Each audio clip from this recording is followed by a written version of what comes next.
નમસ્કાર મિત્રો, વિડીયોમાં તમારું સ્વાગત છે। ગઈકાલે વીર શહીદ હરીશસિંહ પરમારની અંતિમ વિધિ વણઝારિયા ખાતે કરાઈ હતી। વતન વણઝારિયા ખાતે ગાર્ડ ઓફ ઓનર આપવામાં આવ્યો હતો। ત્યારબાદ જવાનની અંતિમ વિધિ કરવામાં આવી હતી।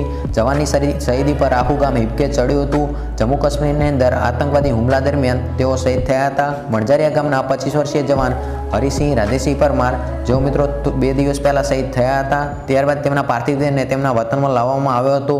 ત્યારે મંગળવારે તેમને મૃતદેહ વણઝારિયા ખાતે લવાયો હતો અને શહીદ જવાનની અંતિમ યાત્રામાં મોટી સંખ્યામાં લોકો જોડાયા હતા। જવાનની શહીદી પર આખું ગામ અને પંથક હિબકે ચડ્યું હતું।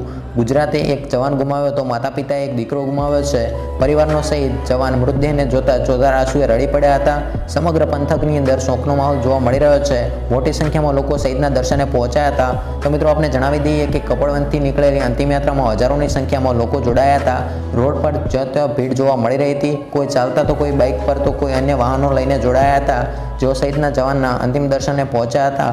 ગાર્ડ ઓફ ઓનર એવોર્ડ આપવામાં આવ્યો હતો અને શહીદ જવાનને અંતિમ વિદાય આપવામાં આવી હતી। તમામ લોકો આંખોમાં આંસુ અને શહીદ જવાન પર અમર રહોના નારા સાથે અને જવાનની અંતિમ યાત્રામાં પરિવારજનોનું હૈયાફાટ રુદન જોવા મળી રહ્યું હતું। શહીદ જવાનનો ચહેરો જોતા જ પરિવારનો હૈયાફાટ રુદન કરવા લાગ્યા હતા અને શહીદ જવાનની માતા પિતા પરિવારજનોની માથે દુઃખનો ડુંગર તૂટી પડ્યો હતો। પરિવારજનોના જણાવ્યા અનુસાર શહીદ જવાન હરીશસિંહની સગાઈ 1 વર્ષ અગાઉ થઈ હતી।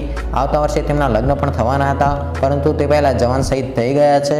તો મિત્રો તમે પણ કોમેન્ટ બોક્સની અંદર જય હિન્દ લખી અને તેમને શ્રદ્ધાંજલિ પાઠવી શકો છો। તો આજના વિડીયો પૂરતું બસ આટલું જ। વિડીયો ગમ્યો હોય તો વિડીયોને લાઇક કરો, વધુમાં વધુ શેર કરો અને ગુજરાતની લેટેસ્ટ માહિતી મેળવવા માટે આપણી આ ચેનલને સબસ્ક્રાઈબ કરો। તો ફરી મળીશું તદ્દન નવા વિડીયોમાં નવી માહિતી સાથે। ત્યાં સુધી આવજો। જય હિન્દ, જય ભારત।